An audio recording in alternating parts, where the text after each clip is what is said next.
Hello everyone, welcome you all. I hope कि आप सब लोग अच्छे होंगे। अगर अच्छे नहीं भी होंगे तो दोस्तों हौसला नहीं हारना है आपको, ठीक है।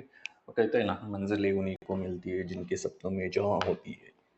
यूं ही पंख होने से कुछ नहीं होता, हौसलों से उड़ान होती है। ठीक है, तो हौसला रखिए। ठीक है, मैं भी अपनी हौसले के दम तक यहाँ तक आया हूँ। ठीक है, फिलहाल कुछ भी नहीं हूँ, लेकिन चलो आगे ज़िंदगी में कुछ ना कुछ तो कर ही लेंगे। ठीक है, एनीवे, तो आज हम देखेंगे प्रियम्बल चैप्टर शुरू करने जा रहे हैं। ठीक है, आई होप कि पिछले सभी लेक्चर्स आपने अच्छे तरीके से देखे होंगे। और do join our Telegram channel. ठीक है, वहाँ पे लेक्चर्स की अपडेट और जो भी जैसे लेक्चर होता है उसके अगले दिन मैं क्या लेक्चर्स के ओरिएंटेड जो भी एमसीक्यू है वहाँ पे डालता हूँ। तो आपको एक हेल्प मिलेगी कि आप सही दिशा में जा रहे हो या नहीं जा रहे। ठीक है, तभी चालू करेंगे हम प्रियम्बल। ठीक है, तो प्रियम्बल क्या है भाई? प्रियम्बल इज बेस्ड है भाई ऑब्जेक्टिव रिजोल्यूशन की। ऑब्जेक्टिव रिजोल्यूशन क्या है भाई? ऑब्जेक्टिव रिजोल्यूशन था भाई हमारे कॉन्स्टिट्यूशनल स्ट्रक्चर की फंडामेंटल्स एंड फिलोसॉफी के बारे में बात करता था ऑब्जेक्टिव रिजोल्यूशन। ठीक है, तो ऑब्जेक्टिव रिजोल्यूशन का मॉडिफाइड वर्जन है भाई प्रियम्बल। क्या है? ऑब्जेक्टिव रिजोल्यूशन का मॉडिफाइड वर्जन है प्रियम्बल। ठीक है, ऑब्जेक्टिव रिजोल्यूशन किसने लाया था भाई? Objective resolution was move by the Jawaharlal Nehru in the constituent assembly on 13 दिसंबर 1946। ठीक है, ये ध्यान में रखना भाई। ठीक है, और एडप्ट कब की कर सॉरी और एडप्ट कब किया था भाई? It was adopted on the 22 June 1947। Dates बहुत मायने रखती है, आपको ये ध्यान में रखना पड़ेगा। ठीक है, तो basically preamble is a modified version of the objective resolution. ठीक है, तो बेसिकली प्रियम्बल क्या है? ठीक है, तो प्रियम्बल है भाई इंट्रोडक्शन, यानी हमारे कॉन्स्टिट्यूशन का एक इंट्रोडक्शन है। प्रीफेस, क्या? प्रीफेस भी कह सकते हो। ठीक है, जब भी आप कोई बुक पढ़ते हो या फिर बुक खोलते हो तो वहाँ पे प्रीफेस दिया होता है। तो प्रीफेस यानी भाई एक समराइज फॉर्म होता है कि बुक्स क्या है, किसके बारे में है। ठीक है, तो basically preamble is also a preface, introduction है हमारे कॉन्स्टिट्यूशन का। तो हमारे कॉन्स्टिट्यूशन में क्या है? समराइज फॉर्म है कॉन्स्टिट्यूशन का हमारा। ठीक है, तो ये बात ध्यान में रखना। इसने कि भाई प्रियम्बल पढ़ लिया, प्रियम्बल हेडिंग पढ़ लिया, लेकिन प्रियम्बल यानी क्या है ये नहीं आपको पता। तो प्रियम्बल कुछ नहीं, क्या है भाई? Preface of the constitution, introduction of the constitution. ठीक है, प्रियम्बल को identity card of the constitution भी कहा गया है। किसने कहा था भाई? एन ए पालकीवाला ने कहा था। ठीक है, एन ए पालकीवाला ने कहा था कि प्रियम्बल क्या है भाई? Identity card of the constitution. ठीक है, ये बात ध्यान में रखना, एग्जाम में डायरेक्टली आ जाता है कि identity card of the constitution किसने कहा था। ठीक है, ऐसे आता है। ठीक है, क्या फिर ऐसा है क्या फिर जो हमारा इंडियन कॉन्स्टिट्यूशन है भाई उसमें ही सिर्फ प्रियम्बल है? नहीं भाई, ऐसा नहीं। American constitution was the first constitution to begin with the preamble. American constitution जो है वो फर्स्ट कॉन्स्टिट्यूशन था वर्ल्ड में का जिस जो प्रियम्बल के साथ शुरू शुरू हुआ था। ठीक है, begin with the preamble. The other country के कॉन्स्टिट्यूशन में भी आपको प्रियम्बल दिखेगा। ठीक है, और एक बात यहाँ पे ध्यान में रखना भाई, जैसे कि आपको पता है कि हमारा कॉन्स्टिट्यूशन कब एडप्ट किया गया था भाई? 26 नवंबर 1949 को, और इन्फोर्स हो गया भाई 26 जन 1950 को। ठीक है, हमारा कॉन्स्टिट्यूशन पूरा लागू होने के बाद ही प्रियम्बल इनेक्ट हुआ था। Preamble was enacted after the constitution enact. ठीक है, ये बात यहाँ पे ध्यान में रखना। क्यों? क्योंकि प्रियम्बल की क्या रहनी चाहिए? रेस्ट ऑफ द कॉन्स्टिट्यूशन के साथ कन्फॉर्मिटी रहनी चाहिए, वो एक रूप दिखना चाहिए, इसलिए। ठीक है, यहाँ पे भी क्वेश्चन आता है। ठीक है, आगे रहेगा आपको। ठीक है, तो समराइज फॉर्म है। ठीक है, या फिर इसेंस है हमारे कॉन्स्टिट्यूशन का प्रियम्बल। ठीक है, आई होप कि प्रियम्बल यानी आपको समझ में आ गया। क्या है भाई? प्रियम्बल यानी खुद इंट्रोडक्शन ऑफ द कॉन्स्टिट्यूशन है, प्रीफेस ऑफ द कॉन्स्टिट्यूशन है, या फिर summarise form of the constitution भी आप कह सकते हो। ठीक है, चलो फिर क्या हमारे कॉन्स्टिट्यूशन में है भाई प्रियम्बल? नहीं, अदर्स वर्ल्ड्स के कॉन्स्टिट्यूशन में भी मिल जाएगा। किसका मॉडिफाइड वर्जन है भाई? ऑब्जेक्टिव रिजोल्यूशन का मॉडिफाइड वर्जन है। ठीक है, तो देखो भाई प्रियम्बल में क्या होता, कुछ चेंजेस भी किए गए थे। कब किए गए थे भाई? ये किए गए थे भाई 42 कॉन्स्टिट्यूशनल अमेंडमेंट एक्ट 1976 के द्वारा। ठीक है, तो basically three more words was added to the preamble, that is socialist, secular and integrity. ठीक है, ऑब्जेक्टिव रिजोल्यूशन में कौन से वर्ड्स थे भाई?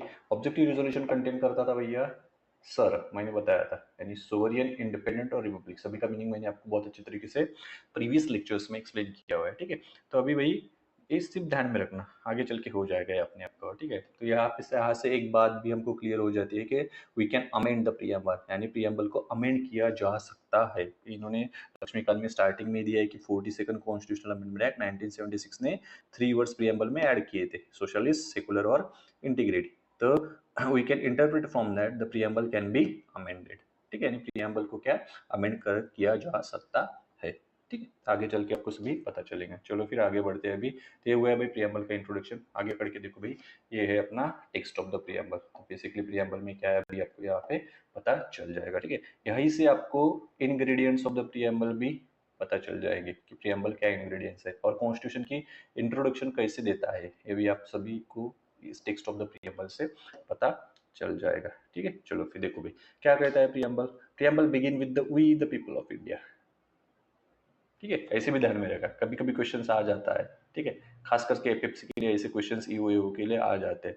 यूपीएससी भी अपनी सिविल सर्विसेज एग्जाम में कभी ऐसे क्वेश्चन पूछ सकती है। यूपीएससी है, अनप्रेडिक्टेबल है, हो सकता है कभी कभी। तो preamble begin with the we the people of India. ठीक है, पहले एक बार पढ़ लेते हैं, बाकी आपके इंग्रेडिएंट्स भी यही पे मैं आपको समझा दूंगा। ठीक है, we the people of India having solemnly resolved to constitute India into a sovereign, socialist, secular, democratic republic and secure to all its citizens। ठीक है, तो क्या बोल रहे हैं भाई, पहले पढ़ ही लेते हैं। ठीक है, justice, social, economic, political liberty रहेगी भाई, liberty of thought, expression, belief, faith and worship, equality of status and opportunity and to promote among them all, fraternity assuring the dignity of the individual and unity and integrity of the nation.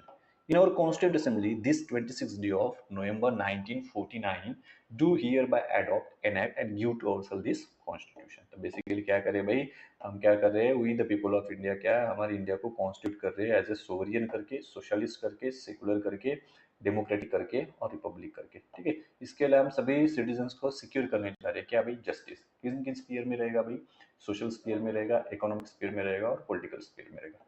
Liberty भी दी जाएगी भैया। ठीक है, हालांकि liberty of thought भी है, expression भी है, फिलिप है, बिलीफ है, फेथ है एंड वर्शिप भी है। ठीक है, उसके बाद देखो इक्वालिटी रहेगी, स्टेटस में भी और अपॉर्चुनिटी रहेंगी, और to promote among them all, और जो भी सिटीजन्स है फिर पीपल में वो उनको इक्वलिटी को प्रमोट भी किया जाएगा। फ्रेटर्निटी, फ्रेटर्निटी यानी भाई भाईचारा, ब्रदरहुड। ठीक है, fraternity assuring the dignity of the individual. ठीक है, and unity and integrity of the nation. Brotherhood क्या है, यूनिटी एंड इंटीग्रिटी क्या करता है भाई, अश्योर करता है। उसके बाद देखो भाई, इन और कॉन्स्टिट्यूएंट असेंबली, यानी हम इन हमारे कॉन्स्टिट्यूएंट असेंबली में इसको एडॉप्ट कर रहे हैं। कब एडॉप्ट कर रहे हैं, on the 26 day of November 1949, यानी 26 नवंबर 1949 को हम कॉन्स्टिट्यूएंट असेंबली में प्रियम्बल को एडॉप्ट कर ले। ठीक है, here bye adopt, enact and give ourselves this constitution। ठीक है, सॉरी यहाँ पे मैंने थोड़ा गलत बता दिया कि ये बोल रही कि कॉन्स्टिट्यूशन की एडॉप्टेशन की डेट है कौन सी, कि 26 नवंबर 1949। ठीक है, तो इस दिन हम क्या कर रहे हैं, हमारे कॉन्स्टिट्यूंट असेंबली में प्रियम्बल को कॉन्स्टिट्यूशन को इनेक्ट कर रहे हैं और हम खुद को एक कॉन्स्टिट्यूशन दे रहे हैं। ठीक है, तो वहाँ पे थोड़ा स्लाइटली थोड़ा फ्लो में थोड़ा गलत हो गया था, तो थोड़ा करेक्ट कर लिया है मैंने। आप सुनते हैं भी खुद को थोड़ा करेक्ट कर लीजिएगा। एनीवे ठीक है, तो देखो भाई, we the people of India, this indicates that the source of authority या फिर power derive from the people of India, यानी अल्टीमेट सोर्स ऑफ ऑथोरिटी कौन रहेगा भाई, पीपल, इंडिया के पीपल। ठीक है, तो we the people of India represents the source of authority. ठीक है, now see the keyword sovereign, socialist, secular, democratic and republic. This indicates the nature of the Indian state, Indian state. ठीक है, we have earlier seen in the objective resolution that India is sovereign, independent and republic। ठीक है, now the more words added here। ठीक है, अब बहुत ज्यादा words यहाँ पे ऐड किए गए, जैसे कि क्या है भैया, इंडियन सोवरियन है भैया। ठीक है, सोशलिज्म भी है भैया। ठीक है, सेकुलर है भैया, डेमोक्रेटिक है और रिपब्लिक है। तो ये जो कीवर्ड्स है ना, ये शो करते हैं कि नेचर ऑफ स्टेट क्या रहेगा हमारे इंडिया का, क्या रहेगा नेचर ऑफ स्टेट। ठीक है, और ये जो है जस्टिस, लिबर्टी, इक्वलिटी, फ्रेटर्निटी, ये है ऑब्जेक्टिव। क्या है भाई, ऑब्जेक्टिव ऑफ द कॉन्स्टिट्यूशन। क्या है, ऑब्जेक्टिव ऑफ द कॉन्स्टिट्यूशन। समझ में आ रहा है भाई। ठीक है, और ये जो है 26 नवंबर 1949, ये क्या है भाई, date of adoption of the constitution, date of adoption of the constitution. I hope कि आपको समझ में आ रहा है। ठीक है, तो ये बेसिकली इंग्रेडिएंट्स है भाई किसके, प्रियम्बल के, या फिर आप कह सकते हैं इंग्रेडिएंट, हाँ प्रियम्बल के क्या है भाई, इंग्रेडिएंट्स है। कौन से है भाई, we the people of India indicates power या फिर ऑथोरिटी का सोर्स कौन है।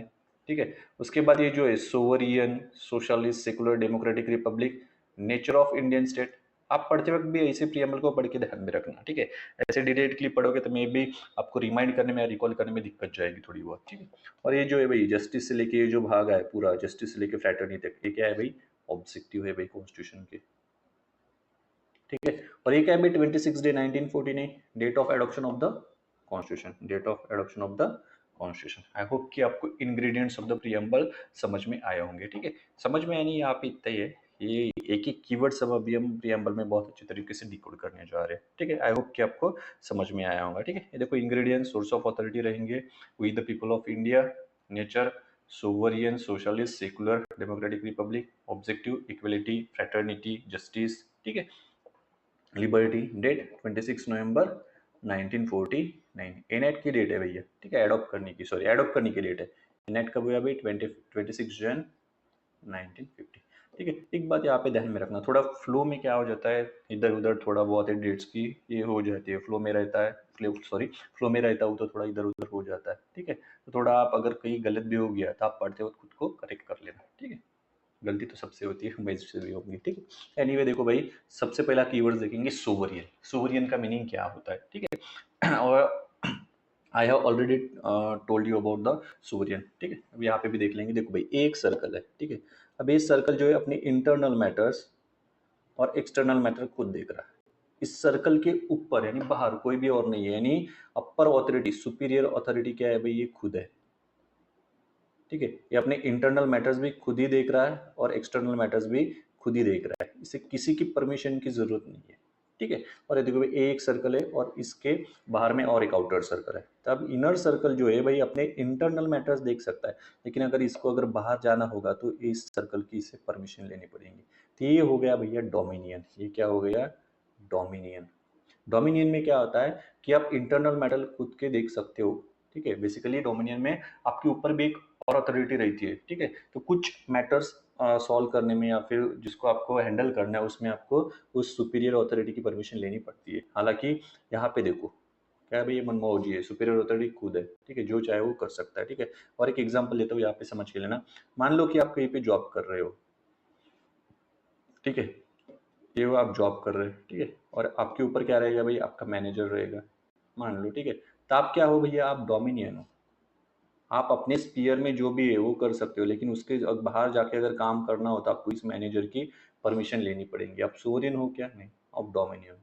मान लो कि एक बिजनेसमैन है, वो तो सोवरियन है भाई, उसके ऊपर कोई भी अथॉरिटी नहीं है। उसको बिजनेस को किस दिशा में लेके जाना है, बंद करना है, चालू करना है, तो खुद का खुद डिसाइड कर सकता है। तो वो क्या हो गया भाई? वो सोवरियन हो गया। ठीक है, जैसे मान लो इंडिया। इंडिया क्या है भाई? इंडिया सोवरियन भाई। इंडिया के इंटरनल मैटर भी इंडिया खुद ही हैंडल करता है और एक्सटर्नल मैटर भी खुद ही हैंडल करता है। जैसे कि मान लो कि हमें फॉरेन पॉलिसी अपनी डिसाइड करनी है कि हमारी फॉरेन पॉलिसी क्या रहेगी। क्या हमें अपनी फॉरेन पॉलिसी डिसाइड करने के लिए यूएसए यूके से परमिशन लेने की जरूरत है क्या? नहीं नहीं भैया। क्यों नहीं है? क्योंकि भैया हम सोवरियन है। क्या है भाई? हम सोवरियन है। समझ में आ रहा है? ठीक है, जैसे मान लो कि प्रिंसली स्टेट्स थे, ये प्रिंसली स्टेट थे, इनके ऊपर थे भैया ब्रिटिशर्स।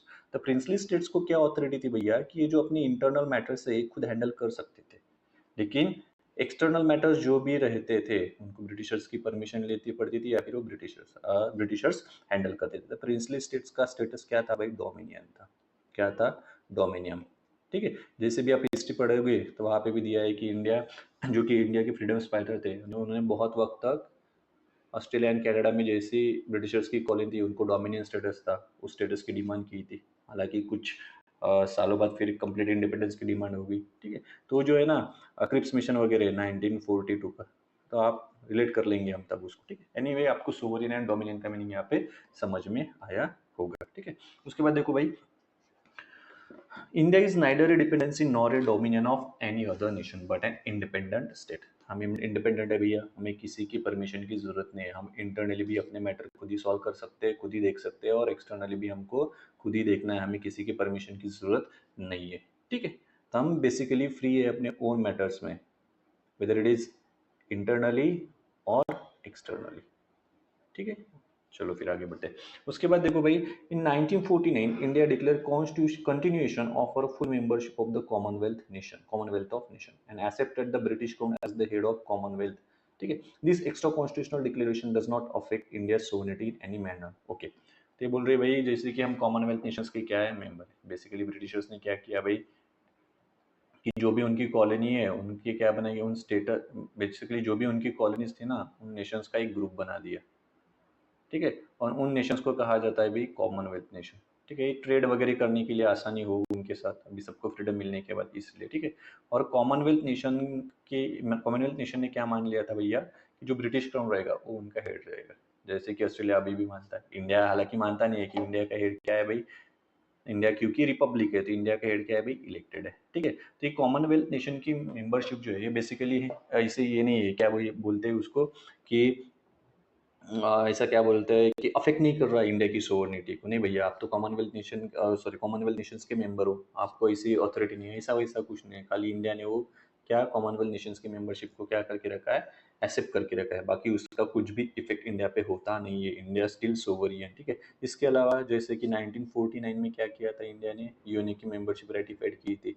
इसका भी मतलब ये नहीं भाई यूनाइटेड नेशन ऑर्गेनाइजेशन की मेंबरशिप रेटिफाइड की है तो भाई हमें कुछ मैटर्स में यूएनओ की क्या जो भी यूनाइटेड नेशंस है उसकी परमिशन लेनी पड़ेगी, इससे भी हमारा सोवरियन स्टेटस पे कुछ भी इफेक्ट नहीं पड़ा है, ठीक है। ये बात यहाँ पे आपको ध्यान में रखनी पड़ेगी, समझ में आ रहा है, ठीक है। तो इंडिया क्या है भाई, सोवरियन है, समझ में आ रहा है सोवरियन का मीनिंग, ठीक है। अब सोवरियन होने की वजह से इंडिया को अगर लगता है कि भाई अपनी जमीन किसी और नेशन को देनी है तो इंडिया दे भी सकता है, और इंडिया को लगता है किसी और नेशन की ज़मीन हमें लेनी है तो ले भी सकता है, ठीक है। जैसे 100 कॉन्स्टिट्यूशनल अमेंडमेंट एक्ट आया था, बांग्लादेश के कॉन्क्लेव्स कुछ हमने लिए थे और कुछ कॉन्क्लेव हमने उनको दिए भी थे, ठीक है। यूनियन एंड इट्स टेरिटरी में हम देखेंगे, ठीक है। तो नो नीड टू वरी, यहाँ पे खाली आप इतना समझ के लो कि सोवरियन का मीनिंग क्या होता है, ठीक है।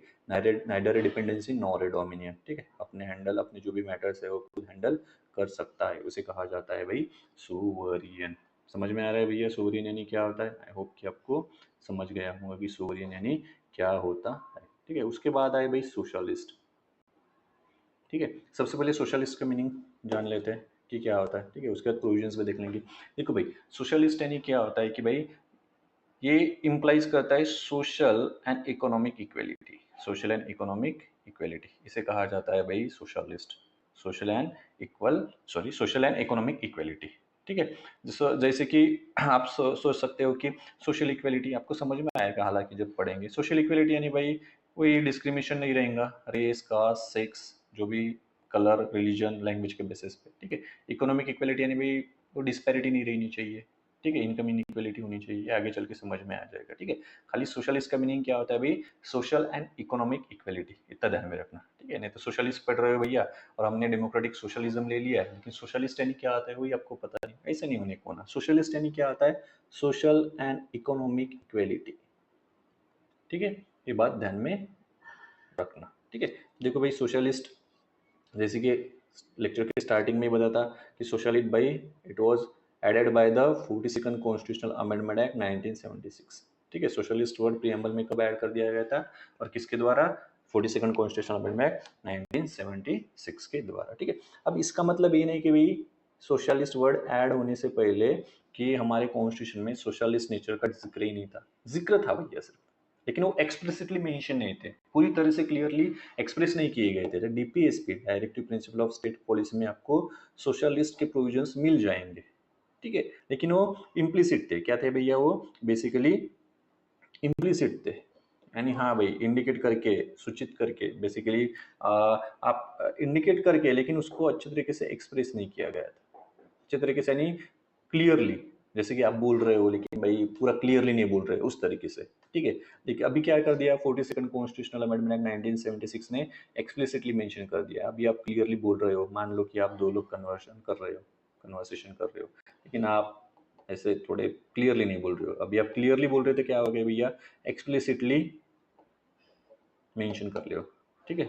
और यहाँ पे क्या है इम्प्लिसिट, ऐसे भी आप ध्यान में रख सकते हो, ठीक है। तो सोशलिस्ट यानी सोशल एंड इकोनॉमिक इक्वलिटी, ठीक है। इससे पहले क्या सोशलिस्ट कंटेंट थे या नहीं थे भैया, डीपीएसपी में मेंशन कर दिए गए थे, ठीक है। यहाँ पे क्वेश्चन बनने की बहुत ज़्यादा पॉसिबिलिटी है, ठीक है, और आया भी है शायद, मैंने देखा है कहीं तो भी, ठीक है। तो आप थोड़ा ध्यान में रखना, ठीक है।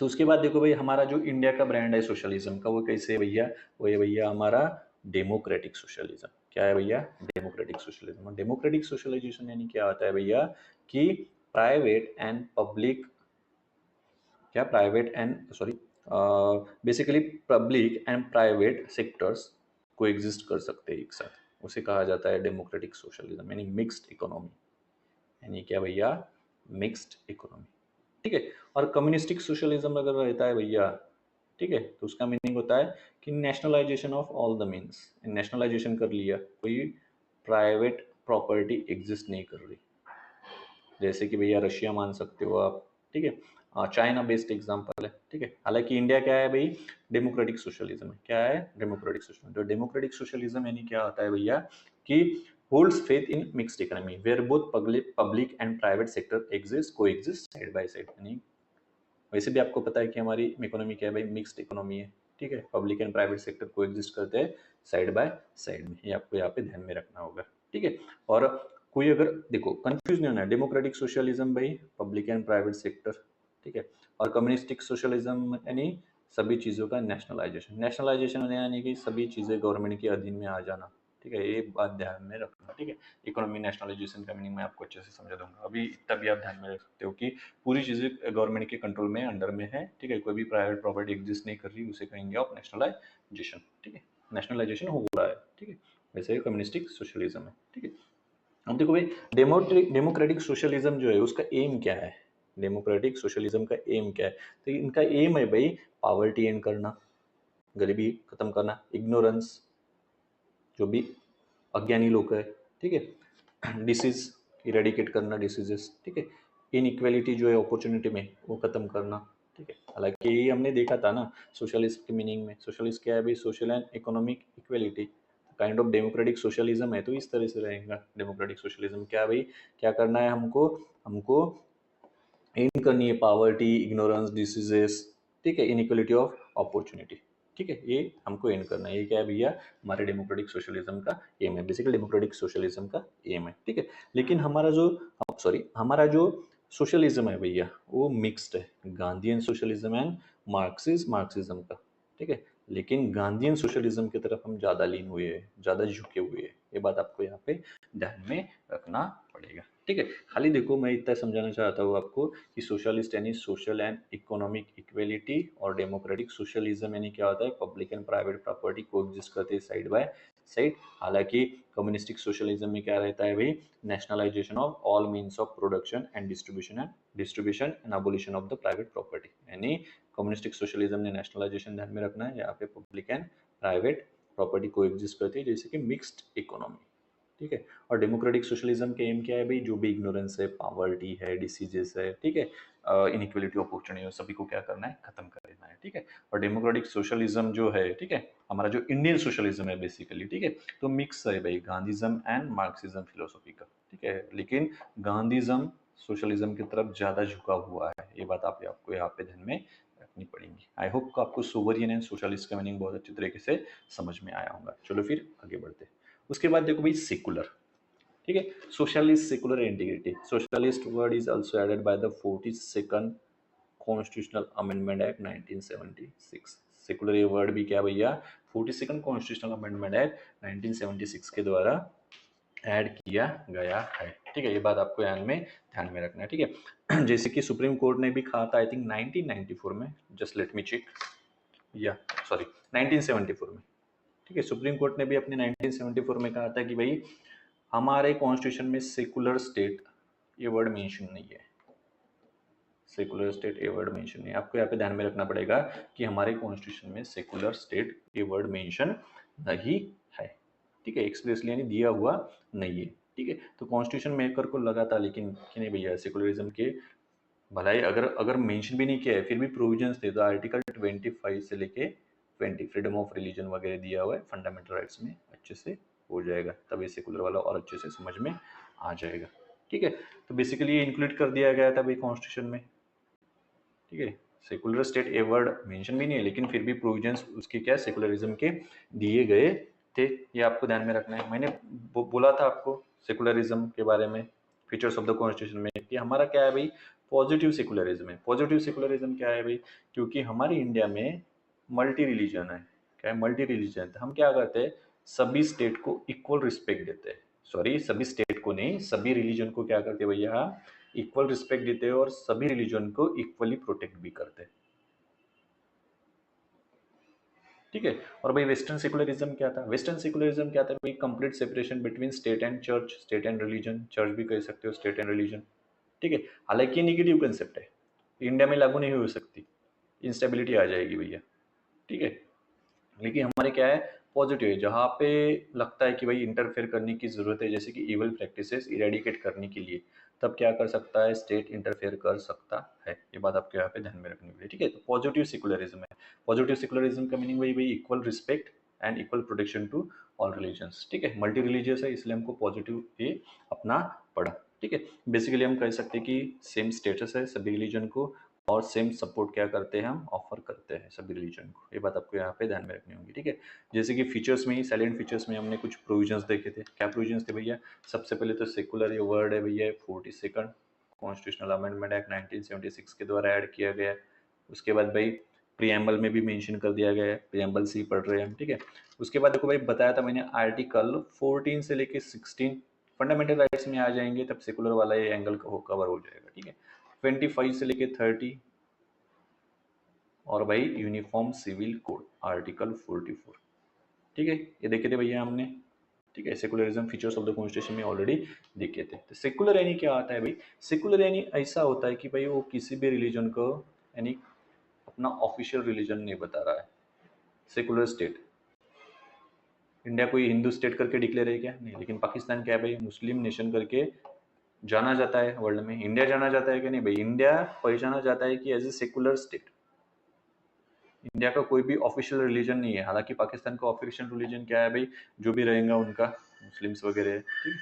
तो ये भैया इंडिया का है क्या कोई कि हम हिंदू रिलीजन है, हिंदू स्टेट है करके हमारी वर्ल्ड में पहचान है, नहीं। इंडिया की पहचान क्या है भाई, एज ए सेकुलर स्टेट करके ही पहचान है। सेकुलर का मीनिंग क्या होना है भाई, किसी भी रिलीजन का नहीं, रिलीजन के मैटर में न्यूट्रल रहना, रिलीजन के मैटर में क्या रहना भैया, न्यूट्रल रहना, ठीक है। तो बेसिकली आप एटीएस भी ध्यान में रख सकते हो। एटीएस यानी क्या होता है भाई, अथेस्टिक, थियोक्रेटिक और secular state. Atheistic state, theocratic state और सेकुलर स्टेट। अब अथेस्टिक स्टेट यानी क्या होता है भैया, एंटी रिलीजन होता है।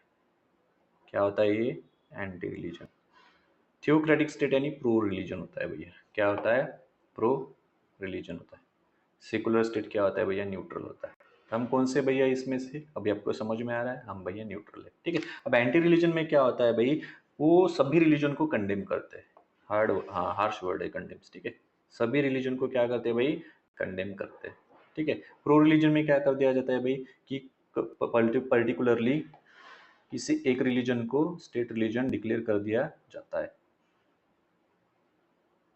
ठीक है। जैसे कि पाकिस्तान है भाई, श्रीलंका है, बांग्लादेश है, ठीक है। आप मुझे बताओ कि श्रीलंका का कौन सा स्टेट रिलीजन है, ठीक है।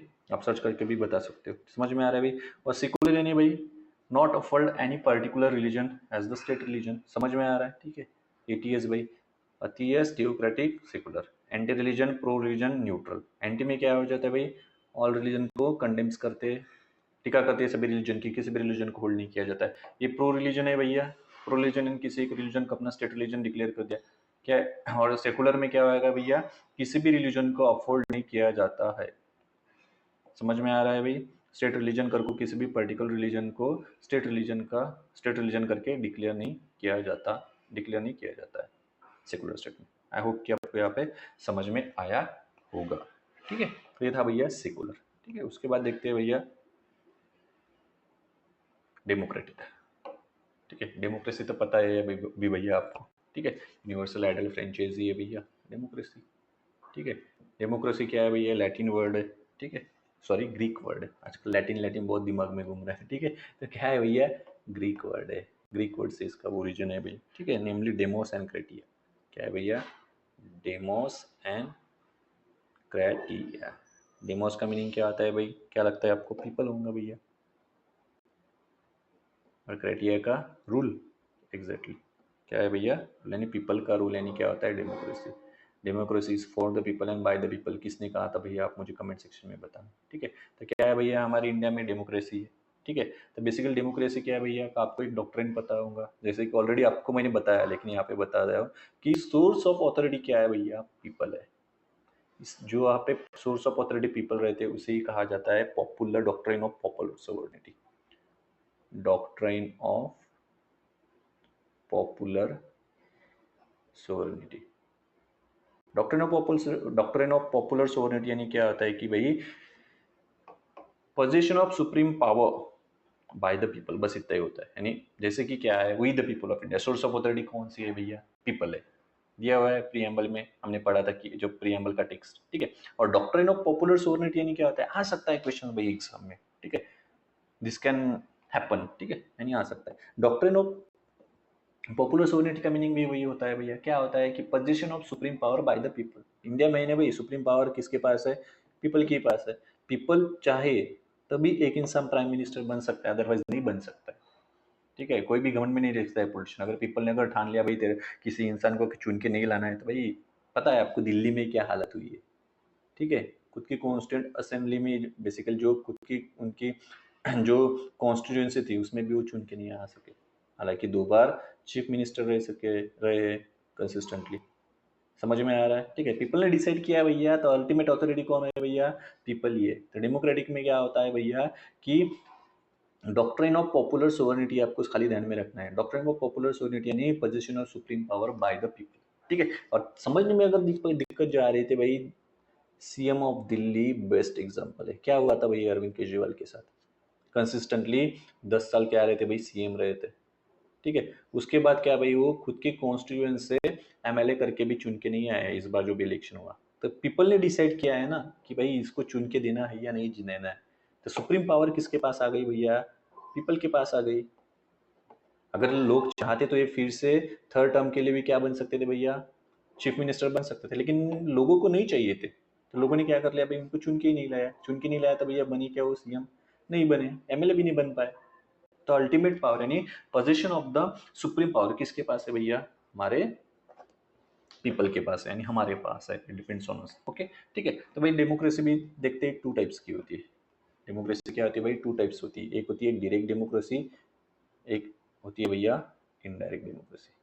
अब डायरेक्ट डेमोक्रेसी में क्या होता है भाई, कोई भी अगर डिसीजन लेना हो तो पीपल पार्टिसिपेट करते हैं उसमें। क्या करते हैं भैया, पीपल पार्टिसिपेट करते हैं हर एक डिसीजन मेकिंग में।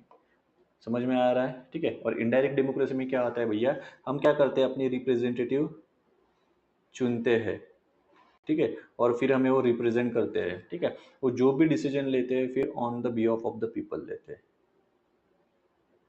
समझ में आ रहा है, ठीक है। ये होती है भैया इनडायरेक्ट डेमोक्रेसी, ठीक है। नहीं रिप्रेजेंटेटिव है भैया, ठीक है, जैसे कि इंडिया के सेंस में देख लो आप, हम क्या करते हैं भैया, मेंबर ऑफ पार्लियामेंट चुनते हैं, वो फिर ऑन बिहाफ ऑफ अस क्या करते हैं, डिसीजंस लेते हैं, पॉलिसी बनाते हैं। समझ में आ रहा है। लेकिन डायरेक्ट डेमोक्रेसी में ऐसे होता है क्या, नहीं भैया, पीपल क्या करते हैं डायरेक्ट डेमोक्रेसी में, उनका जो सुप्रीम पावर है वो डायरेक्टली एक्सरसाइज करते हैं। क्या करते हैं, डायरेक्टली एक्सरसाइज करते हैं, ठीक है। तो डायरेक्ट डेमोक्रेसी के कुछ डिवाइसेस भी है, वो यहीं पे डिस्कस कर लेते हैं, ठीक है। तो रेफरेंडम है भैया, रिकॉल है, या फिर इनिशिएटिव कह सकते हैं, रेफरेंडम, इनिशिएटिव, रिकॉल रहेगा और प्लेबिसाइट रहेगा। क्या रहेगा, प्लेबिसाइट। ये डायरेक्ट डेमोक्रेसी की कुछ 4 डिवाइसेस है, ठीक है। तो रेफरेंडम यानी क्या होता है भैया, रेफरेंडम यानी होता है कि is a procedure whereby a proposed legislation is refer to the electorate for settlement by their direct vote. यानी क्या करा जाता है भाई, एक लेजिस्लेशन लाया जाता है और वो पीपल के वोट के लिए रख दिया जाता है भाई। पीपल जो फिर पीपल के वोट के बेसिस पे किस फेवर में जाता है, हाँ में जाता है या ना में जाता है, उस बेसिस पे डिसीजन लिए जाएंगे, ठीक है। इलेक्टोरेट के सामने रख दिया जाता है। इलेक्टोरेट यानी वोटर्स भाई, हम लोग, ठीक है। मान लो कि बहुत ताज़ा ताज़ा एग्जाम्पल है, आज ही हुआ है, ठीक है। तो जैसे कि पहलगाम अटैक हुआ था भैया कश्मीर में, मान लो कि जस्ट एग्जाम्पल, ठीक है, अगर डायरेक्ट डेमोक्रेसी होती, पहलगाम अटैक हो गया भाई, अब क्या कर रहा है भाई, एक लेजिस्लेशन लाया गया भाई और लग दिया हमारे सामने कि भैया पाकिस्तान को अटैक करना है या नहीं, यस और नो, ठीक है। फिर भाई ज़्यादा से ज़्यादा लोग ने यस के फेवर में डिसीजन कर दिया तो अटैक होगा भाई, नो के फेवर में आ गया तो नहीं करेंगे भैया, ठीक है। इस तरह से इसको रेफरेंडम को यानी इनिशिएट किया जाता है। समझ में आ रहा है, खाली एग्जाम्पल के तौर पे मैंने आपको बताया। उसके बाद देखो भाई इनिशिएटिव। इनिशिएटिव में क्या होता है भैया, इनिशिएटिव में क्या करते हैं भैया कि पीपल यानी पीपल एक बिल लाते हैं और बोलते कि भाई इसको क्या करना है, इनको लेजिस्लेचर कर दो या फिर इनेक्ट कर दो। इनिशिएटिव खुद इनेक्ट कर रहे हैं, खुद इनिशिएटिव ले रहे हैं। समझ में आ रहा है। रेफरेंडम में क्या होता है भाई, रेफरेंडम में लेजिस्लेशन लाया जाता है, ठीक है, और वो पीपल के सामने रख दिया जाता है, इलेक्टोरेट्स करने, जो भी वोटर्स है भाई बताओ क्या करना है। यहाँ पे क्या हो रहा है इनिशिएटिव में कि पीपल ला रहे हैं खुद एक बिल और बोल रहे हैं कि भैया लेजिस्लेचर को कि बिल टू द लेजिस्लेचर किस लिए इनेक्ट कर दो भाई। समझ में आ रहा है? ओके चलो भाई। रिकॉल, रिकॉल का मतलब होता है भाई, अगर मान लो किसी इंसान को आपने चुन लिया है लेकिन आपको लग रहा है कि वो अपनी ड्यूटी सही तरीके से नहीं कर रहा था, आप उसको क्या कर रहे हो भैया, अपनी पोजीशन से या फिर उसके ड्यूटी से डिस्चार्ज कर रहे हो। क्या कर रहे हो? डिस्चार्ज कर रहे हो। ठीक है, ये कहाँ पे होता है भाई? डायरेक्ट डेमोक्रेसी में होता है। ठीक है, और उसके बाद भाई प्लेबिसाइट। प्लेबिसाइट ही नहीं वही होता है भाई, लोगों का वोट लिया जाता है पॉपुलर इश्यूज पे। बेसिकली जैसे बाउंड्री इश्यूज सॉल्व करने में प्लेबिसाइड यूज किया जाता है। ठीक है, क्या होता है कि method of obtaining the opinion of the people on any issue of public importance, यानी ऐसा कोई इश्यू है पब्लिक इंपॉर्टेंस वाला, उस पर क्या लोगों के ओपिनियन मांगे जाते हैं। ठीक है, जैसे कि प्लेबिसाइड नेहरू जी जो थे, ठीक है, तो उस वक्त जम्मू एंड कश्मीर में प्लेबिसाइड करवाना चाहते थे, लेकिन जो हमारे सरदार वल्लभ भाई पटेल थे उन्होंने कहा था कि नहीं ऐसा नहीं करना चाहिए। ठीक है, तो इसे कहा जाता है प्लेबिसाइड। प्लेबिसाइड यानी पीपल का ओपिनियन लिया, फिर उसके बेसिस पे डिसीजन ले लिया। ठीक है, समझ में आ रहा है भाई? तो ये थे भैया generally plebiscite territorial dispute solve करने के लिए यूज किया जाता है। ठीक है, जम्मू एंड कश्मीर का एग्जांपल आप ध्यान में रख सकते हो। आई होप कि ऑल द 4 डिवाइसेस आपको समझ में आ गए होंगे। ठीक है, और भाई उसके बाद देखो भाई इनडायरेक्ट डेमोक्रेसी। इनडायरेक्ट डेमोक्रेसी क्या होती है? रिप्रेजेंटेटिव डेमोक्रेसी होती है, और एक पार रिप्रेजेंटेटिव होती है डेमोक्रेसी। ठीक है, यानी जो इनडायरेक्ट डेमोक्रेसी है उसका आप रिप्रेजेंटेटिव डेमोक्रेसी करके भी बुला सकते हो। ठीक है, इसमें भी दो टाइप्स होते हैं भाई, पार्लियामेंट्री डेमोक्रेसी और प्रेसिडेंशियल। ठीक है, तो हमारी कौन सी है भाई? रिप्रेजेंटेटिव पार्लियामेंट्री डेमोक्रेसी है हमारी। समझ में आ रहा है? रिप्रेजेंटेटिव पार्लियामेंट्री डेमोक्रेसी यानी पार्लियामेंट वाली पार्लियामेंट्री डेमोक्रेसी है। रिप्रेजेंटेटिव है, ठीक है, यानी रिप्रेजेंटेटिव को रिप्रेजेंटेटिव जाता है चुनने के बाद, वो फिर पीपल को रिप्रेजेंट करता है। ठीक है, डेमोक्रेसी तो पता ही है भैया। ठीक है, तो क्या है भैया? Representative parliamentary democracy. अब पार्लियामेंट, हालांकि देखो इसमें जो प्रोविजंस है डेमोक्रेसी में, आपको फर्दर चैप्टर्स पढ़ने के बाद भी ये वाला पोर्शन समझ में आ जाएगा। ठीक है, अब यहाँ पे रिप्रेजेंटेटिव बेसिकली पार्लियामेंट्री डेमोक्रेसी में क्या होता है भैया, जो एग्जीक्यूटिव होता है, क्या होता है? एग्जीक्यूटिव जो रहता है वो क्या रहता है? लेजिस्लेचर को रिस्पॉन्सिबल रहता है, जो भी एक्शंस वो ले रहा है उसके लिए। ठीक है, मान लो कि हमारे एग्जीक्यूटिव है, प्राइम मिनिस्टर ने मान लो कि अगर कोई एक्शन ले ली, ठीक है, तो उसको उनको लेजिस्लेचर में जवाब देना पड़ता है। पता है ना वहाँ पे क्या होता है? सबूत मांगे जाते हैं। फिर अगर सर्जिकल स्ट्राइक अगर की थी ना, तो वहाँ पे क्या होता है कि भाई सबूत मांगे थे गवर्नमेंट के द्वारा, प्राइम मिनिस्टर को मतलब बोल लेते कि भाई ये सबूत तो पेश करो, सबूत दिखाओ, प्रूफ दिखाओ। समझ में आ रहा है? तो यानी क्या आता है, ये जो एग्जीक्यूटिव है हमारे प्राइम मिनिस्टर जो थे, वो लेजिस्लेचर को क्या है भैया? रिस्पॉन्सिबल है। समझ में आ रहा है? ठीक है, आई होप कि आपको समझ में आ रहा होगा। ठीक है, तो बेसिकली क्या होता है पार्लियामेंट्री डेमोक्रेसी में, एग्जीक्यूटिव जो रहता है अपने हर एक एक्शन के लिए लेजिस्लेचर को क्या रहता है? रिस्पॉन्सिबल रहता है। एक्शंस मान लो, पॉलिसी मान लो। ठीक है, मान लो कि कोई पॉलिसी रहे, एनआरसी वगैरह पता है ना आपको? ठीक है, इसलिए करंट अफेयर्स पढ़ना बहुत जरूरी है। ठीक है, एनआरसी में क्या हुआ था भाई? ठीक है ना, नहीं नहीं नहीं, ये पॉलिसी का हम अपोज कर रहे हैं। ठीक है, यानी ये जो पॉलिसी लाई थी इसकी रिस्पॉन्सिबिलिटी आपको लेजिस्लेचर में लेनी पड़ती है। ठीक है, वहाँ पे दिखाना पड़ता है, बोलना पड़ता है। ठीक है, समझ में आ रहा है? आई होप कि आपको समझ में आया होगा। ठीक है, उसके बाद देखो भाई जैसे कि मान सकते हो, ओके, उसके बाद देखो भाई Indian constitution provides for representative parliamentary democracy देखा है हमने, under which the executive is responsible for the legislature for all its policies and actions. ठीक है, जैसे कि universal adult franchise, periodic elections, rule of law, independence of judiciary and absence of discrimination on certain grounds are the manifestations of the democratic character of the Indian polity. जी हाँ, universal adult franchise मान लो, periodic elections होते हैं। ठीक है, तभी तुम democracy का कहलवाते हैं। ठीक है, वर्ल्ड्स लार्जेस्ट डेमोक्रेसी करके हमारी पहचान है भाई वर्ल्ड में। ठीक है, समझ में आ रहा है? ठीक है, अब देखो भाई यहाँ पे हमारे प्रियम्बल में जो डेमोक्रेटिक ये जो वर्ड यूज कर दिया है ना, ठीक है, ये खाली पॉलिटिकल डेमोक्रेसी के लिए नहीं है। क्या है? पॉलिटिकल डेमोक्रेसी के लिए नहीं है। ठीक है, ये किस लिए है भैया? सोशल एंड इकोनॉमिक डेमोक्रेसी के लिए भी है। सोशल एंड इकोनॉमिक डेमोक्रेसी के लिए। ठीक है, अब पॉलिटिकल डेमोक्रेसी क्या होती है, सोशल एंड इकोनॉमिक डेमोक्रेसी क्या होती है? ठीक है, तो हम देखेंगे भाई पॉलिटिकल डेमोक्रेसी को फंडामेंटल राइट्स में जब वहाँ पे आएगा, इट प्रोमोट्स पॉलिटिकल डेमोक्रेसी। तो पॉलिटिकल डेमोक्रेसी के जो इसेंशियल यानी जितना आपको चाहिए जरूरत है उतने डायमेंशन में आपको करवा दूंगा। ठीक है, और जब डीपीएसपी पढ़ेंगे, socio economic democracy provide promote करता है डीपीएसपी, तब वहाँ पे वो यानी हम अच्छे तरीके से एक्सप्लेन करें। ठीक है, तब इसलिए कि आप अच्छे से रिलेट कर पाओगे। अभी यहाँ पे बताने के बाद रिलेट कर पाओगे, लेकिन तभी देखेंगे। ठीक है, ओके, तो डेमोक्रेटिक जो वर्ड यूज किया गया political and socio economic democracy के सेंस में क्या किया है, यूज किया गया है। ये यहाँ पे क्वेश्चंस बनने की भाई बहुत ज्यादा चांसेस है, ये आप भूलना मत।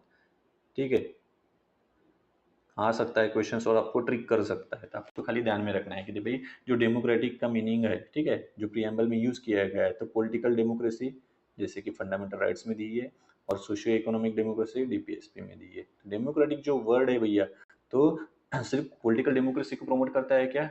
नहीं, ठीक है, यानी एम्ब्रेस नहीं करता है वो सिर्फ पॉलिटिकल डेमोक्रेसी को, सोशियो इकोनॉमिक डेमोक्रेसी को भी क्या करते हैं भैया, वो एम्ब्रेस करता है। ठीक है, आई होप कि आपको समझ में आया होगा। ठीक है, जैसे कि आपको सोशल डेमोक्रेसी तो अब तक समझ में आई होंगी ना। सोशल डेमोक्रेसी यानी क्या होता है भैया?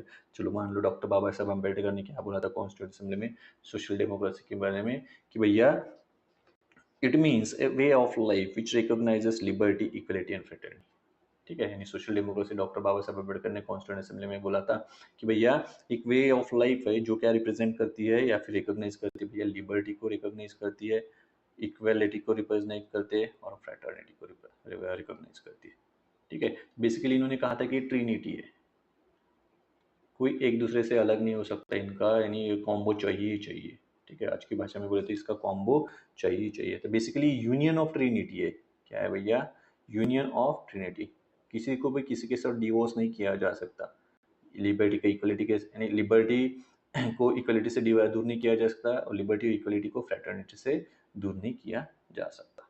ठीक है, जैसे कि मान लो कि liberty can not be divorce from equality and equality can not be divorce from liberty. ठीक है, समझ के लेते हैं इसको। उसके पहले भी देखो कि they form a union of trinity in the sense that to divorce one from other is to defeat the very purpose of democracy. मान लो कि हमने फ्रेटर्निटी को इक्वलिटी एंड लिबर्टी से अगर दूर कर दिया तो भाई जो हमारा डेमोक्रेसी का कोर पर्पज है उसकी डिफीट हो जाएंगे। ठीक है, जैसे कि मान लो कि इक्वलिटी को हम लिबर्टी के साथ यानी रखने पड़ेंगे भाई, उनको हम अलग नहीं कर सकते। जैसे मान लो कि लिबर्टी है,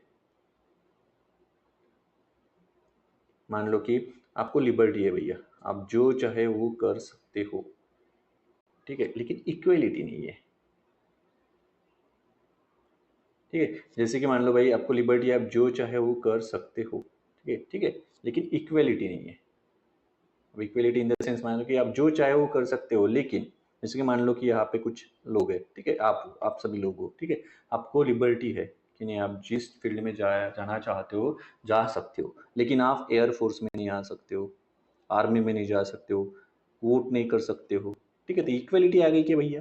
नहीं, फिर ऐसी लिबर्टी का क्या फायदा भैया? सोचो, इक्वलिटी नहीं है। ठीक है, तो इसमें क्या हो जाएगा भाई, कुछ जो मेजोरिटी रहेंगी वो माइनॉरिटी को डोमिनेट करेगी। समझ में आ रहा है? बोलने के लिए लिबर्टी है लेकिन इक्वलिटी नहीं है। जैसे कि मान लो भैया कि लिबर्टी है मान रहे हैं, ये चार लोग हैं, ठीक है, अब ए है, ए बी है, सी और डी है, आपको बोला गया कि भाई लिबर्टी है, ठीक है, लेकिन यहाँ पे इक्वलिटी नहीं है। ठीक है, आपको बोला ए और बी को क्या है भाई, गाने की परमिशन है, जो चाहे वो गा सकते हो, जो चाहे वो पहन सकते, लेकिन सी और डी को बोला कि भाई नहीं, आप गाने बिल्कुल भी नहीं गा सकते, सॉन्ग्स प्रोहिबिटेड है। ठीक है, आप क्या कर नहीं कर सकते भैया, टेलीविजन नहीं देख सकते। ठीक है, तो इक्वलिटी नहीं है ना भैया यहाँ पे। ठीक है, तो इसलिए बड़ी का क्या फायदा हो जाएगा फिर? ठीक है, अब मान लो कि भाई इक्वलिटी है, A B C D, equality है लेकिन लिबर्टी नहीं है। इक्वलिटी दी है लेकिन आपको कुछ करने की अनुमति ही नहीं है, यानी आप गाना नहीं गा सकते, कुछ भी नहीं कर सकते, कुछ नहीं। ऐसी इक्वलिटी का क्या फायदा? तुम समझ रहे हो? तो लिबर्टी के साथ इक्वलिटी होनी होनी चाहिए भैया, अगर इक्वलिटी नहीं तो कुछ नहीं कर सकते। इसमें एक ही, यानी इसका एक ही क्या रिजल्ट मिल सकता है कि भैया जो मेजोरिटी रहेगी वो माइनॉरिटी को डोमिनेट करेगी। क्या करेगी? जो मेजोरिटी है वो माइनॉरिटी को क्या करेगी भैया? डोमिनेट करेगी। समझ में आ रहा है? जैसे कि हमारी हिस्ट्री देख लो भाई, बाद में क्या था, जो भी शेड्यूल कास्ट के थे उनको इक्वलिटी थी क्या? उनको गांव के बाहर रहना पड़ता था, उनको किसी इसमें क्या, किसी अगर प्रोग्राम होता था शामिल नहीं हो सकते थे। समझ में आ रहा है? ठीक है, जो भी शेड्यूल कास्ट थे तो उनको इक्वलिटी थी क्या भैया? वो टेम्पल में नहीं जा सकते थे, बाकी सब लोग जा सकते थे। चलो मान लो कि इनको लिबर्टी थी, जहाँ पे रहना है रह लो, खा लो पी लो, लेकिन इक्वलिटी नहीं है, नहीं आप टेम्पल में नहीं जा सकते हो, आपको, आप गांव के मेन जो मेन गांव है उसमें नहीं रह सकते हो, आप गांव के बाहर रहना पड़ेगा आपको। इक्वलिटी नहीं है ना। समझ में आ रहा था? ये जो शेड्यूल कास्ट थे वो क्या थे भैया, उनका क्या एक्सप्लोइटेशन हुआ था? क्यों हुआ था? कि मेजोरिटी ने माइनॉरिटी को क्या कर दिया था भाई? डोमिनेट कर दिया था। समझ में आ रहा है? चलो, आई होप कि आपको समझ में आया होगा। बात करने बैठे तो बहुत बात कर सकते हैं। चलो भाई आगे बढ़ते हैं, बहुत कुछ है अभी भी पढ़ने के लिए हमारे पास। ठीक है, उसके बाद देखो भाई, पढ़ लेते हैं अभी थोड़ा। Liberty can not be divorce from equality and equality can not be divorce from liberty. अभी मैंने बहुत अच्छी तरीके से आपको समझा दिया है, ठीक है। Nor can liberty and equality be divorce from fraternity without, okay. जिस तरह लिबर्टी एंड इक्वलिटी एक दूसरे से अलग नहीं हो सकते, सेम उसी तरह लिबर्टी एंड इक्वलिटी को फ्रैटर्निटी के साथ, फ्रैटर्निटी से अलग नहीं किया जा सकता। समझ में आ रहा है, ठीक है। Without equality liberty would produce the supremacy of the few over the many. मैंने तो कहा था भैया कि क्या हो जाएगा भैया, फ्यू लोग क्या हो जाएगा, जैसे कि मेजोरिटी एंड माइनॉरिटी का वो एग्जांपल था, ठीक है। लेकिन फ्यू लोग क्या करेंगे भाई, बहुत सारे लोगों को डोमिनेट करेंगे। इक्वलिटी और लिबर्टी नहीं है तो, ठीक है, लिबर्टी है पर इक्वलिटी नहीं है तो, ठीक है।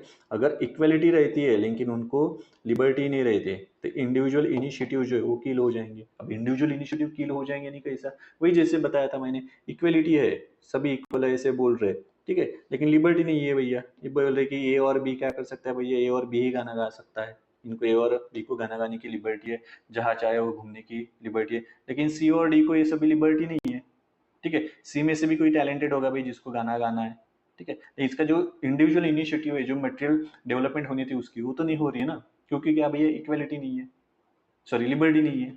समझ में आ रहा है, इक्वलिटी रहती है, ठीक है। Equality without liberty would kill the individual initiative, ठीक है। अब ये सभी नहीं है, इक्वल लिबर्टी है, लिबर्टी और इक्वलिटी, ठीक है। मान लो कि लिबर्टी है, इक्वलिटी नहीं है, तो फ्रेटर्निटी रहेगी क्या भैया, ब्रदरहुड, भाईचारा रहेगा क्या भैया हमारी सोसाइटी में, ठीक है। बहुत अच्छा से एग्जांपल दे देते हो और एक बार, ताकि आपको अच्छे से अंडरस्टैंडिंग आ जाए। जस्ट मान लो भैया कि जस्ट चलो मान लो कि ए है, बी है, सी है और डी है, मान लो, ठीक है।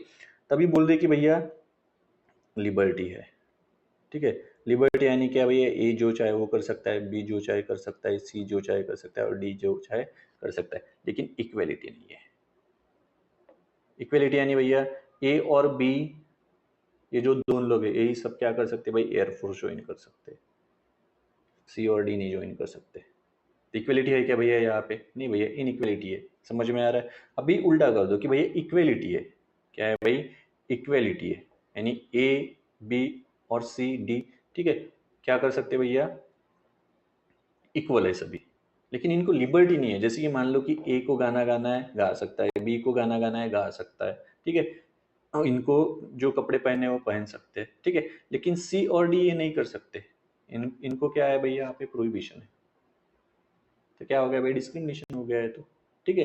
तो लिबर्टी है क्या, इनके पास लिबर्टी नहीं है। तो अगर सी अगर गाना गाने में बहुत अच्छा होगा, उसको अपने सिंगर में अगर, उसको अगर सिंगर बनना होगा, उसमें म्यूजिक, उसको म्यूजिक में अपना करियर करना होगा, तो कर पाएगा क्या, नहीं। इसका जो इंडिविजुअल इनिशिएटिव है सिंगर बनने का, वो तो क्या हो गया भाई, डिस्ट्रॉय हो गया ना, इक्वलिटी है, लिबर्टी नहीं होने की वजह से। समझ में आ रहा है, ठीक है। मान लो कि भैया मुझे आईएएस ऑफिसर बनना है, आपको आईएएस ऑफिसर बनना है, बोल रही कि इक्वलिटी है, लेकिन लिबर्टी नहीं है, बोल रही कि नहीं भैया आप नहीं कर सकते, आप क्लासेस ज्वाइन नहीं कर सकते, ऐसा नहीं कर सकते, वैसा नहीं कर सकते। समझ में आ रहा है, ठीक है। तो अगर इक्वलिटी है लेकिन लिबर्टी नहीं है, तो इंडिविजुअल का इनिशिएटिव क्या कर देता है भैया, किल कर देता है। क्या होता है, किल कर देता है, ठीक है। अब मान लो ये दोनों ही नहीं है, ठीक है।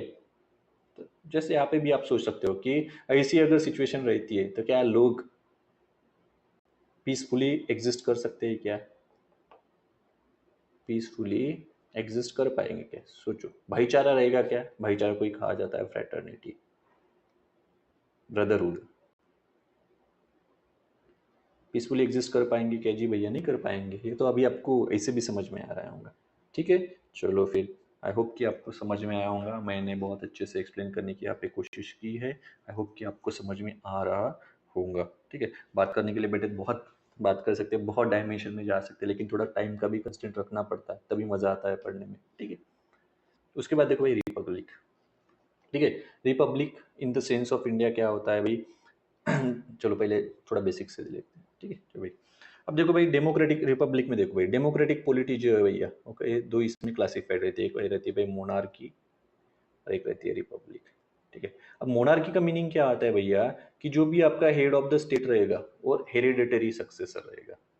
क्या रहेगा भाई, हेरिडेटरी सक्सेसर। जैसे कि मान लो यूके, ब्रिटेन में क्या है भैया, head of the state king है, ठीक है। क्या हो जाएगा, एक किंग मर जाएगा, इसका बेटा बेटी किंग और क्वीन बनेगी, ठीक है। फिर ये चलता रहेगा, हेरिडिटरी सक्सेशन चलता है भाई, ठीक है। इसी को कहा जाता है भाई मोनार्की। क्या कहा जाता है? मोनार्की। यानी ब्रिटेन में जो हेड ऑफ द स्टेट है, किंग क्वीन, ये इलेक्टेड नहीं है भैया, ना ही डायरेक्टली और ना ही इनडायरेक्टली, ये हेरिडिटरी सक्सेशन पे बेसिस पे आ रहे हैं। समझ में आ रहा है? ठीक है। लेकिन रिपब्लिक का मीनिंग क्या होता है भैया? रिपब्लिक का मीनिंग जो रहता है, जो हेड ऑफ द स्टेट रहता है वो इलेक्टेड रहता है। क्या रहता है? इलेक्टेड, वेदर इनडायरेक्टली और डायरेक्टली। ठीक है। डायरेक्टली अगर बोले तो यूएसए का एग्जाम्पल्स प्रेसिडेंट, ठीक है, डायरेक्टली इलेक्टेड होता है। ठीक है। तो इंडिया के सेंस में अगर रिपब्लिक की हम बात करें तो हमारा हेड ऑफ द स्टेट क्या है भैया? इलेक्टेड है। लेकिन कैसे भैया? इनडायरेक्टली इलेक्टेड है। क्या है भैया? इनडायरेक्टली इलेक्टेड है। प्रेसिडेंट, प्रेसिडेंट के लिए कोई वोट करता है क्या भैया? प्रेसिडेंट का इलेक्शन होता है क्या? नहीं होता है। ठीक है। उसे हमारी पार्लियामेंट में इनडायरेक्टली इलेक्ट किया जाता है। ठीक है। इंडिया के सेंस में क्या है भाई रिपब्लिक का मीनिंग? इंडिया के सेंस में है कि भैया इंडिया इंडिया का जो head of the state, the head of the state of India is indirectly elected. ठीक है। ये है भैया रिपब्लिक का meaning in the context of the India. ऐसे भी अगर जनरली बात करते भाई रिपब्लिक जो रहता है, ठीक है, तो उसमें हेड ऑफ द स्टेट रहता है इनडायरेक्टली इलेक्टेड या फिर डायरेक्टली इलेक्टेड। ठीक है। मोनार्की में क्या होगा भाई? वो सक्सेशन के बेसिस पे हेड ऑफ द स्टेट बनेगा। समझ में आ रहा है? आई होप कि आपको समझ में आ रहा होगा। ठीक है। समझ में आया? ये रिपब्लिक वाला, इंडिया की सेंस वाला समझ में आ गया? ठीक है। डायरेक्टली इलेक्टेड है क्या? नहीं, इनडायरेक्टली इलेक्टेड है। ठीक है। और फिक्स पीरियड के लिए भैया क्या है भैया? फिक्स पीरियड के लिए ऐसा तो नहीं है कि प्रेसिडेंट अगर एक बार बन गया तो लाइफ टाइम के लिए प्रेसिडेंट रहेगा, नहीं भैया, 5 ईयर्स के लिए बनता है। ठीक है। तो डेमोक्रेसी फिर से। ठीक है। देखो भाई, a republic also means two more things. One, political sovereignty in the people and not in a single individual like king. जी हाँ भाई, पॉलिटिकल सोवरेनिटी यहाँ पे भैया पीपल में ही है फिर से, क्योंकि हमारे यहाँ पे प्रेसिडेंट को जो इलेक्ट करते हैं भैया वो क्या रहते हैं? मेंबर ऑफ पार्लियामेंट रहते हैं। ठीक है। मेंबर ऑफ लेजिस्लेटिव असेंबली रहते हैं। और इनको कौन इलेक्ट करता है भैया? इनको हम इलेक्ट करते हैं भैया, इलेक्शन होता है ना। ठीक है। तो on behalf of us they elected the president. समझ में आ रहा है? तो ये भैया इनडायरेक्टली इलेक्ट हो जाता था। अल्टीमेट फिर से सोवरेनिटी किसकी है भैया? या फिर जो सोवरियन क्या कहते हैं, पॉलिटिकल सोवरेनिटी किसकी है भैया? पीपल में है वेस्ट करके, हमने है भैया, हमने इनको चुना और ऑन बिहाफ ऑफ अस इनको प्रेसिडेंट को चुन रहे हैं भैया। समझ में आ रहा है भैया? ऐसा तो नहीं है कि किसी किंग के पास पूरी अथॉरिटी है, नहीं है भाई। इंडिविजुअल में जहाँ पे मोनार्की होंगी तो वो पे पॉलिटिकल जो सोवरेनिटी रहेंगे वो पीपल पीपल की रहेगी क्या भैया? पीपल में वेस्टेड रहेगी क्या? नहीं रहेंगी भैया, क्योंकि वो हेरिडिटरी सक्सेशन के बेसिस पे हेड ऑफ द स्टेट बन रहा है। समझ में आ रहा है? ठीक है। तो यहाँ पे आपको समझ के लेना है कि क्या है भैया, member of parliament, member of legislative assembly हम चुनते हैं भैया। ठीक है। फिर ये क्या करते हैं? प्रेसिडेंट को इलेक्ट करते हैं। ठीक है। तो बेसिकली अगर हम कहें कि ऑन बिहाफ ऑफ पीपल या फिर अस, ठीक है, द इलेक्टेड प्रेसिडेंट। तो इनडायरेक्टली पावर किसकी है भाई? पीपल की है, क्योंकि popular doctrine of popular sovereignty है यहाँ पे लागू हो रहा है। आई होप कि आपको समझ में आ गया। ये अगर किंग रहता है तो पीपल का कुछ लेना देना ही नहीं भाई। ठीक है।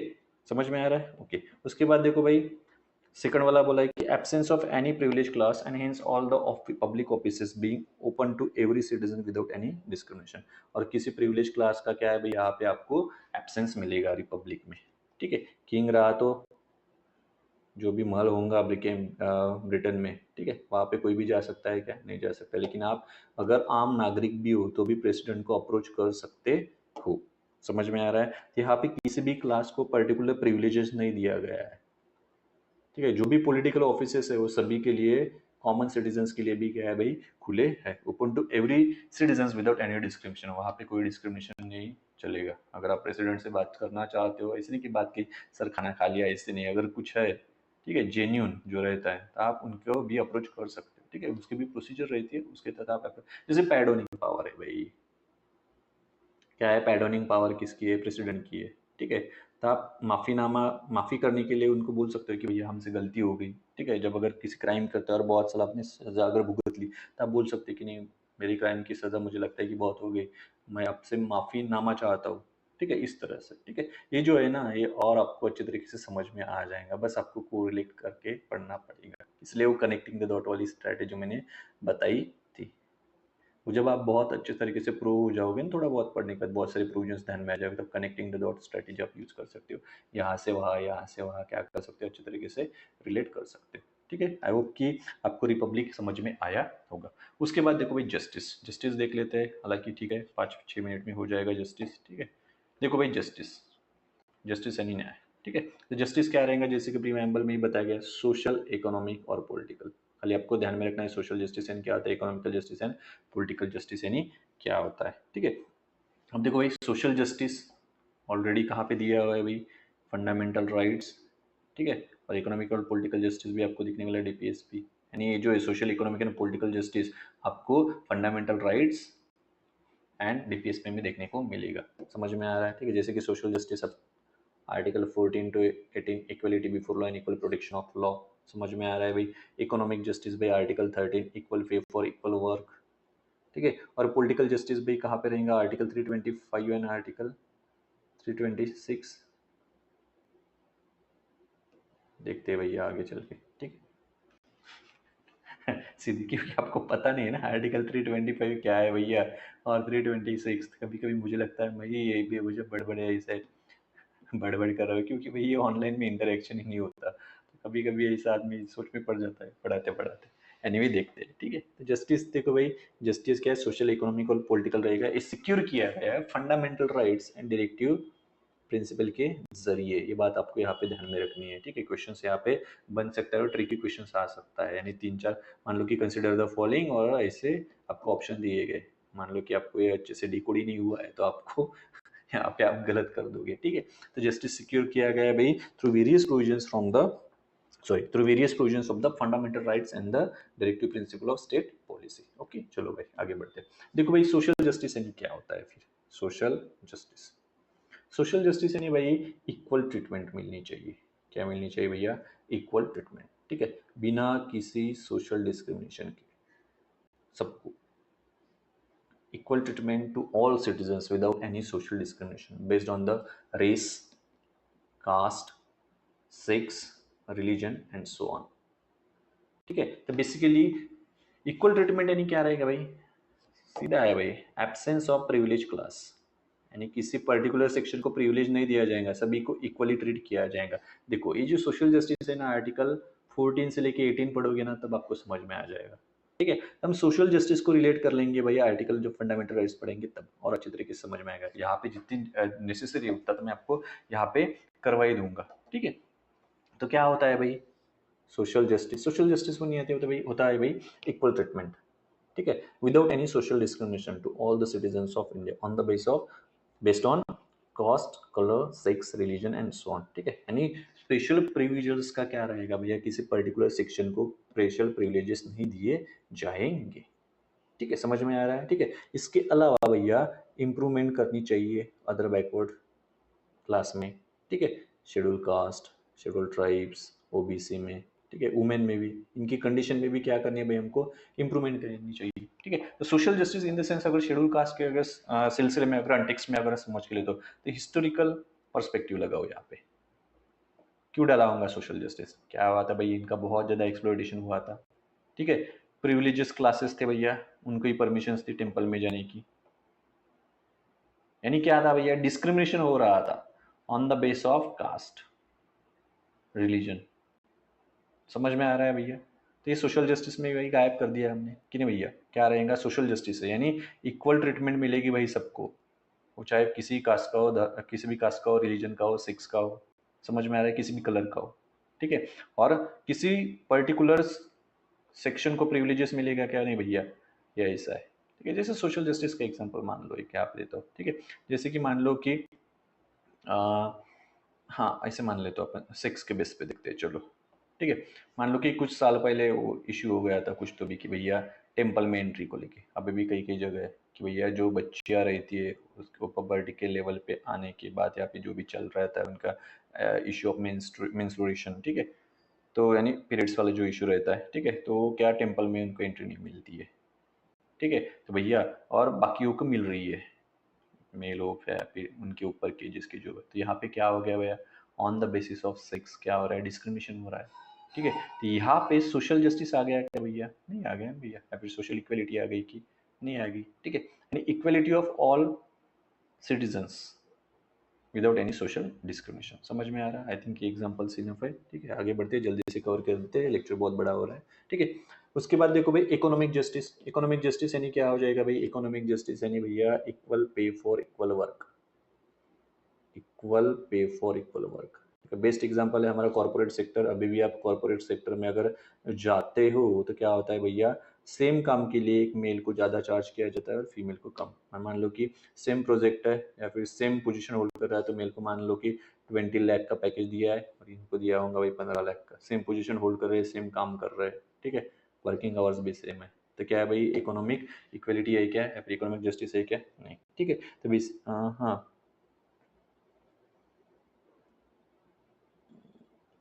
ओके, इकोनॉमिक इक्वेलिटी का एग्जांपल मैंने आपको यहाँ पे बताया। ठीक है, इकोनॉमिक जस्टिस देख लेते हैं। इकोनॉमिक जस्टिस यानी क्या होता है भैया, जो हमारी वेल्थ में इनइक्वलिटी है उसको कम करना।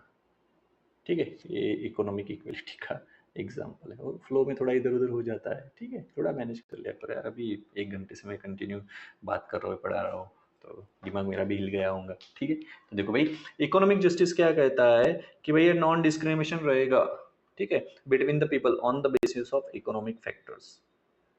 इकोनॉमिक फैक्टर के बेसिस पे क्या नहीं कर सकते हम, डिस्क्रिमिनेशन नहीं कर सकते हैं। तो बेसिकली हमें क्या करना है भैया, एलिमिनेट करना है जो इनकम इनइक्वालिटी है उसको।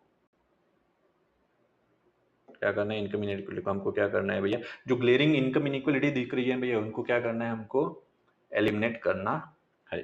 समझ में आ रहा है? चलो, आई होप कि आपको समझ में आ रहा होगा। बस इतना ही ध्यान में रखो। इकोनॉमिक जस्टिस यानी क्या भाई, कि हमको इनकम इनइक्वालिटी को क्या करना है, जो भी उसको एलिमिनेट करना है। ठीक है, उसके बाद देखो भाई, वही on the basis of income, wealth, property. ठीक है, जैसे कि आप इसको कह सकते हो, इसे राइट टू प्रॉपर्टी के साथ भी हम कनेक्ट करके देखेंगे इसको। ठीक है, चलो हम क्या करेंगे, इकोनॉमिक इक्वेलिटी और इकोनॉमिक जस्टिस को आने वाले कुछ लेक्चर्स में कॉन्ट्राडिक्टरी पढ़ेंगे। यानी इसके भी प्रोविजंस निकालूंगा, इसके भी प्रोविजंस निकालूंगा, फिर देखते हैं कि भैया कौन से एग्जांपल्स कहाँ पे सूट होते हैं। ठीक है, तो अभी खाली इकोनॉमिक जस्टिस यानी इतना ध्यान में रखना है कि जो भी इनकम इनइक्वलिटी है उसको कम करना है हमको। ठीक है, वेल्थ के बेसिस पे, प्रॉपर्टी के बेसिस पे और इनकम के बेसिस पे। ठीक है, समझ में आ रहा है अभी? ठीक है, तो देखो भाई, एक social justice plus economic justice is equal to हो जाता है भाई डिस्ट्रीब्यूटिव जस्टिस। क्या हो जाता है, डिस्ट्रीब्यूटिव जस्टिस। तब डिस्ट्रीब्यूटिव जस्टिस यानी क्या होता है भैया, कुछ नहीं भैया, जो भी रिसोर्सेस है उनको फेयरली क्या करना है, उनका डिस्ट्रीब्यूशन करना है। फेयरली डिस्ट्रीब्यूशन ऑफ रिसोर्सेस, इसको ही कहा जाता है डिस्ट्रीब्यूटिव जस्टिस। ठीक है, तो देखो भाई social justice plus economic justice क्या हो जाएगा, क्या हो जाएगा, डिस्ट्रीब्यूटिव जस्टिस हो जाएगा। ठीक है, और डिस्ट्रीब्यूटिव जस्टिस यानी क्या होता है कि फेयरली डिस्ट्रीब्यूशन करना है रिसोर्सेज का, हो गया भाई डिस्ट्रीब्यूटिव जस्टिस। खाली इतना ध्यान में रखा। ठीक है, a combination of social justice and economic justice. ठीक है, social justice and economic justice denotes what is known as distributive justice. तो डिस्ट्रीब्यूटिव जस्टिस यानी, फिर से वही कह रहा हूँ कि fair distribution of the resources, FD, fair distribution of the resources. ठीक है, अब देखते हैं भाई पॉलिटिकल जस्टिस। पॉलिटिकल जस्टिस यानी क्या हो जाएगा भाई, कि all citizen should have equal political rights. यानी सभी सिटीजन्स को इक्वल पॉलिटिकल राइट्स रहनी चाहिए। जैसे कि मान लो कि आर्टिकल 325।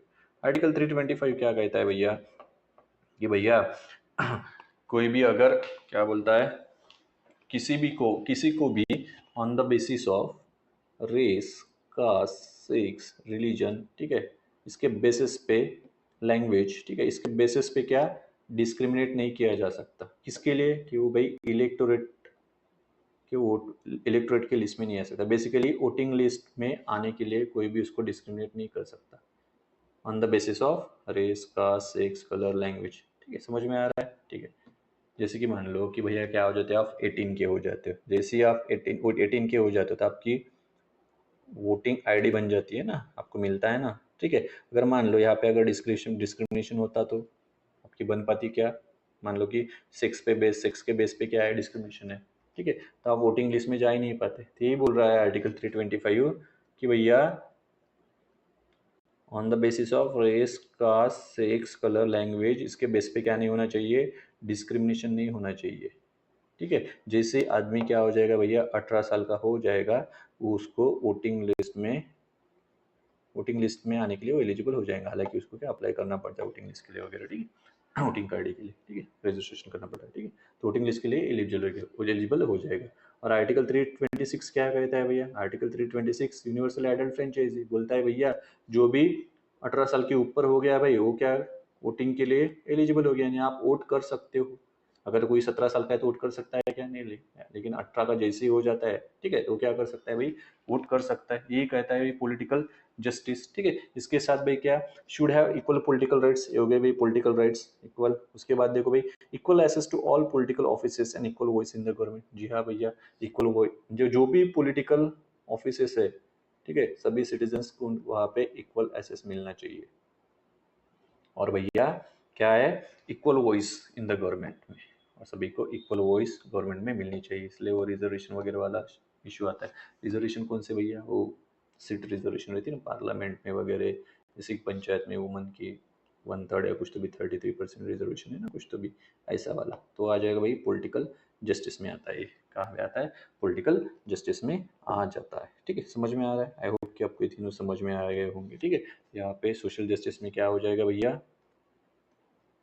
भैया इक्वल ट्रीटमेंट मिलेगी, कोई भी भेदभाव, सोशल डिस्क्रिमिनेशन नहीं होगा ऑन द बेसिस ऑफ, ठीक है, रेस, कास्ट, रिलीजन वगैरह, ठीक है। एब्सेंस ऑफ प्रिविलेज रहेगा भैया, ठीक है। समझ में आ रहा है? इंप्रूवमेंट करनी पड़ेगी जो भी बैकवर्ड सेक्शन है उसमें। इकोनॉमिक जस्टिस में क्या हो जाएगा भैया? इकोनॉमिक जस्टिस में जो ग्लेरिंग इनइक्वालिटीज है भैया, इकोनॉमिक फैक्टर, हाँ ग्लेरिंग इनइक्वालिटीज है, ठीक है, वेल्थ में, ठीक है, इनकम में, प्रॉपर्टी में, उसको एलिमिनेट करना है, ठीक है। यानी हमें इकोनॉमिक फैक्टर्स के बेस पे क्या नहीं करना है भैया? डिस्क्रिमिनेशन नहीं करना है। क्या नहीं करना है? डिस्क्रिमिनेशन नहीं करना है। और पॉलिटिकल जस्टिस क्या कहता है? पॉलिटिकल जस्टिस कहता है भैया आर्टिकल 325 की पॉलिटिकल राइट्स रहने चाहिए इक्वल। आर्टिकल 326 यानी आप एक सर्टेन एज के होने के बाद क्या हो सकते हो भैया? इलेक्टोरेट लिस्ट में आ सकते हो। कोई भी डिस्क्रिमिनेशन नहीं होना चाहिए बेसिस पे रेस कास्ट सेक्स वगैरह वैसे, ठीक है। और आर्टिकल 326 क्या बोलता है कि भैया जैसे ही आप वोटर लिस्ट में आ गए तो आप वोटिंग के लिए एलिजिबल हो गए, अबव द 18 ईयर्स हो गए तो, ठीक है। और इसके अलावा क्या है कि सभी पॉलिटिकल ऑफिसेस क्या रहने चाहिए? सभी को एसेसिबल रहनी चाहिए। क्या रहनी चाहिए? एसेसिबल रहनी चाहिए, ठीक है। और इक्वल वॉइस भी होनी चाहिए भाई गवर्नमेंट में। मान लो कि वुमेन का रिप्रेजेंटेशन है ही नहीं गवर्नमेंट में, हमें क्या करना पड़ेगा भाई? सीट्स उनके लिए रिजर्व करनी पड़ेंगी, कुछ परसेंटेज का रिजर्वेशन रखना पड़ेगा, तभी वुमेन भी क्या अपनी इक्वल, वुमेन को भी इक्वली चांस मिल सकता है। इसलिए वो 33% वाला, ठीक है, रिजर्वेशन है पंचायत में, ठीक है। मुझे 33% या कितना है एग्जैक्टली थोड़ा कंफ्यूज हूँ, ठीक है, तो आप मुझे करेक्ट कर सकते हो कमेंट सेक्शन में, ठीक है। आपसे भी मैं सीख सकता हूँ बहुत कुछ बातें, ठीक है। समझ में आया? तो ये था भैया जस्टिस, ठीक है। आई होप कि आपको समझ में आया होगा, लेक्चर बहुत बड़ा हो गया है, ठीक है। तो भाई ये जो जस्टिस है हमने कहाँ से लिया है? रशियन रिवॉल्यूशन से लिया है 1917 से। 1917 में हुआ था। कब हुआ था? 1917 में, ठीक है। जो भी सोशल इकोनॉमिक और पॉलिटिकल जस्टिस है ये जो है हमने कहाँ से लिया है? रशियन रिवॉल्यूशन 1917 से, ठीक है। तो यहाँ तक रुक जाते हैं, जो भी बचा हुआ पोर्शन है भैया नेक्स्ट लेक्चर में कवर कर देंगे और आपका चैप्टर भी खत्म हो जाएगा, ठीक है। आई होप कि मैंने सब्जेक्ट के साथ जस्टिस किया होगा और आपको इस लेक्चर से बहुत अच्छा फ़ायदा मिल रहा होगा, ठीक है। कुछ अगर आप चाहते हो तो आप मुझे कमेंट सेक्शन में बता सकते हो। मैं बेसिकली चाहूँगा कि अगर मुझसे आप आपसे अगर मैं कुछ सीख पाता हूँ तो भैया इम्प्रूवमेंट की गुंजाइश रहती है, इंसान हूँ गलती करता हूँ, ठीक है। तो एनीवे सी यू सून और पढ़ाई करो, चलो बाय।